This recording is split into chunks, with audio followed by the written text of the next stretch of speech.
Hello hello മക്കളെ, 1ാം ക്ലാസ്സിലെ Malayalam unit 2 അതാണ് നമ്മൾ ഇന്ന് പഠിക്കാൻ പോകുന്നത്. എന്താണ് ഈ പാഠത്തിൻ്റെ പേര്? പൂവ് ചിരിച്ചു. എന്താണ്? പൂവ് ചിരിച്ചു. പൂവ് ചിരിക്കുന്നത് നിങ്ങൾ കണ്ടിട്ടുണ്ടോ? ഉണ്ടോ? ഇല്ലല്ലേ? ഉണ്ടോ?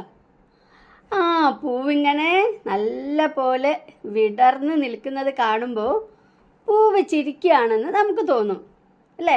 ഒരു മൊട്ട് വിരിഞ്ഞ് പൂവായി വിടർന്ന് നിൽക്കുമ്പോഴാണ് പൂവ് ചിരിക്കുകയാണെന്ന് നമുക്ക് തോന്നുന്നത്. ഈ പാഠത്തിൽ എന്താണ് പറയുന്നത് എന്ന് നോക്കാം. പാഠം 2, പൂവ് ചിരിച്ചു. മഴ മാറി. കുരുവി കുരുവി ഇതിലേ വാ. മഴ മാറിയപ്പോൾ ചെടി കുരുവിയെ വിളിക്കുകയാണ്. കുരുവി കുരുവി ഇതിലേ വാ. എന്തിനാ ചെടി കുരുവിയെ വിളിക്കുന്നത്? പൂവിൽ നിന്ന് തേൻ കുടിക്കാൻ അല്ലേ? പൂവിൽ നിന്ന് തേൻ കുടിക്കാൻ പറയാനായിരിക്കും അല്ലേ? ആണ്. കുരുവികളും പൂമ്പാറ്റകളും വണ്ടുകളും തുമ്പികളും ഒക്കെ പൂവിൽ നിന്ന് തേൻ കുടിക്കാറുണ്ട് അല്ലേ? നിങ്ങൾ കണ്ടിട്ടുണ്ടോ? പൂവിൽ നിന്ന് ഏതെങ്കിലും ജീവികൾ തേൻ കുടിക്കുന്നത് കണ്ടിട്ടുണ്ടോ? ഇനി ശ്രദ്ധിച്ചു നോക്കണം കേട്ടോ, അപ്പം നമുക്ക് കാണാൻ പറ്റും. അപ്പോൾ പൂവിൽ നിന്ന് തേൻ കുടിക്കാൻ വേണ്ടി പൂവ് അല്ലെങ്കിൽ ചെടി കുരുവിയെ വിളിക്കുകയാണ്. കുരുവി കുരുവി ഇതിലേ വാ എന്ന്. പറന്ന് പറന്ന് കുരുവി വന്നു.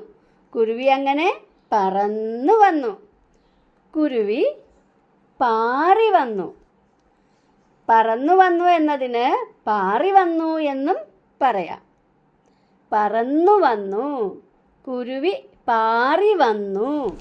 കുരുവി അങ്ങനെ പറന്നു വന്നു. കുരുവി പാറി വന്നു. തേൻ കുടിച്ചു. കുരുവി ഡാഷ് കുടിച്ചു. ഡാഷ് എന്ന് പറഞ്ഞാൽ എന്താണ്? അവിടെ ഒന്നും എഴുതിയിട്ടില്ല. കുരുവി ഡാഷ് കുടിച്ചു. അവിടെ എന്താ നമ്മൾ എഴുതേണ്ടത്? കുരുവി തേൻ കുടിച്ചു. എങ്ങനെ എഴുതേണ്ടത്? തേൻ എന്ന് ഇങ്ങനെ എഴുതണം. അടുത്ത നോക്കാം. അടുത്ത വരി എന്താണ്? ചിരിച്ചു നിന്നു. ആരാ ചിരിച്ചു നിന്നത്? പൂവ് ഡാഷ് നിന്നു. അവിടെ എങ്ങനെ നിന്നു? പൂവ് എന്ന് എഴുതേണ്ടത്? ചിരിച്ചു നിന്നു. പൂവ് ചിരിച്ച് നിന്നു. പിന്നെയോ 2 വരികൾ കൂടി തന്നിട്ടുണ്ട്. അപ്പം നമുക്കവിടെ ചെടി ചിരിച്ചു. ചെടിയും ചിരിച്ചു കേട്ടോ. ചെടി ചിരിച്ചു. ചെടി ചിരിച്ചു നിന്നു. മനസ്സിലായോ? അവിടെ ഒരു താറാവ് നിൽക്കുന്നുണ്ടല്ലേ? താറാവ് എങ്ങനെയാ വരുന്നത്? നീന്തി വരികയാണ്. താറാവ് നീന്തി വന്നു. താറാവ് എന്തോ പറയുന്നുണ്ടല്ലോ. അതാ ഡാഷ് അവിടെ വിട്ടിട്ടുണ്ട്. ആ പൂവിലെ തേൻ നുകരുന്നു. ഡാഷ് ആ പൂവിലെ തേൻ നുകരുന്നു. അതാ ആരാ പൂവിലെ തേൻ നുകരുന്നത്? അതാ കുരുവി ആ പൂവിലെ തേൻ നുകരുന്നു. വിട്ട ഭാഗത്ത് എന്താണ് എഴുതേണ്ടത്? ആരാണ് തേൻ നുകരുന്നത്? ആരാണ് തേൻ കുടിക്കുന്നത്? കുരുവി അല്ലേ? അപ്പം നമുക്കവിടെ കുരുവി എന്ന് എഴുതണം. ഞാൻ ചെന്നാലോ എന്നും താറാവ് പറയുന്നുണ്ട്. ഞാൻ ചെന്നാലോ? തേൻ കുടിക്കാൻ പറ്റുമോ? തേൻ കിട്ടുമോ എന്ന് നോക്കാൻ ഞാൻ കൂടി ചെന്നാലോ? പറ്റുമോ തേൻ കുടിക്കാൻ? താറാവ് ചെന്നാൽ തേൻ കുടിക്കാൻ പറ്റുമോ? താറാവിൻ്റെ കൊക്ക് നോക്കൂ. വീതിയുള്ള പരന്ന കൊക്ക് അല്ലേ? കുരുവിയുടെ കൊക്കും ഒന്ന് നോക്കൂ. എങ്ങനെയാ കുരുവിയുടെ കൊക്ക്? നോക്കിയോ? ഇനി പറയൂ, താറാവിന് പൂവിനുള്ളിലെ തേൻ കുടിക്കാൻ പറ്റുമോ? കുരുവിയുടെ കൂർത്ത് തടിയില്ലാത്ത കൊക്കാണ് അത് പൂവിൻ്റെ ഉള്ളിലേക്ക് കടത്തിയാണ് തേൻ വലിച്ചു കുടിക്കുന്നത്. അപ്പോൾ താറാവിന് അങ്ങനെ പറ്റുമോ തേൻ കുടിക്കാൻ? ഇല്ല, അല്ലേ? അടുത്ത പേജിൽ ഒരു ചിത്രം തന്നിട്ടുണ്ട്.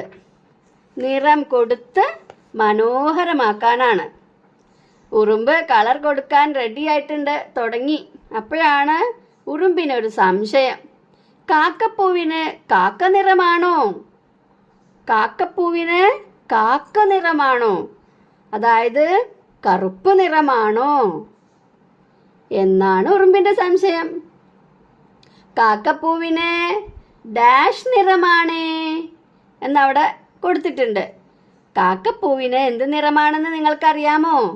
നീല നിറം. അപ്പോൾ നമ്മൾ അവിടെ എന്താ എഴുതേണ്ടത്? നീല. കാക്കപ്പൂവിന് നീല നിറമാണേ. ഇനി ചിത്രത്തിലെ ചെമ്പരത്തി, ചെണ്ടുമല്ലി, മുല്ല, റോസ്, തെച്ചി, താമര ഇവയ്ക്കെല്ലാം അനുയോജ്യമായ നിറം കൊടുക്കണേ. അനുയോജ്യമായ എന്ന് പറഞ്ഞാൽ ചെമ്പരത്തിക്ക് പച്ചയോ നീലയോ ഒന്നും കൊടുക്കാൻ പറ്റില്ലല്ലോ. ചെമ്പരത്തിക്ക് ഏത് കളറാണ് കൊടുക്കേണ്ടത്? ചുവപ്പ് കൊടുക്കാം, പിങ്ക് കൊടുക്കാം, മഞ്ഞ കൊടുക്കാം, വെള്ള കൊടുക്കാം, അല്ലേ? പക്ഷേ നമ്മൾ സാധാരണ ചെമ്പരത്തിക്ക് കൊടുക്കുക ചുവപ്പ്. അങ്ങനെ യോജിച്ച നിറം കൊടുക്കണം. തേൻ കുടിക്കാൻ നീ വരുന്നോ? ഈ പൂവ് ചോദിക്കുക. ഇതാണ് കാക്കപ്പൂവ്. ഈ കാക്കപ്പൂവ് ചോദിക്കുകയാണ്, തേൻ കുടിക്കാൻ നീ വരുന്നോ? വാഴയിലെ തേൻ കുടിക്കാൻ ഒരു വവ്വാൽ എത്തിയിട്ടുണ്ടല്ലേ. വാഴയിലെ വാഴക്കൂമ്പിൻ്റെ ഉള്ളിൽ തേനുണ്ട്. അത് കുടിക്കാൻ വേണ്ടി അവിടെ ഒരു വവ്വാൽ എത്തിയിട്ടുണ്ട്. വവ്വാലിന് എന്ത് നിറ കൊടുക്കുക? കറുപ്പ്. വാഴക്കുല കണ്ടോ? പഴുത്ത കുലയാക്കണോ പച്ചക്കുലയാക്കണോ?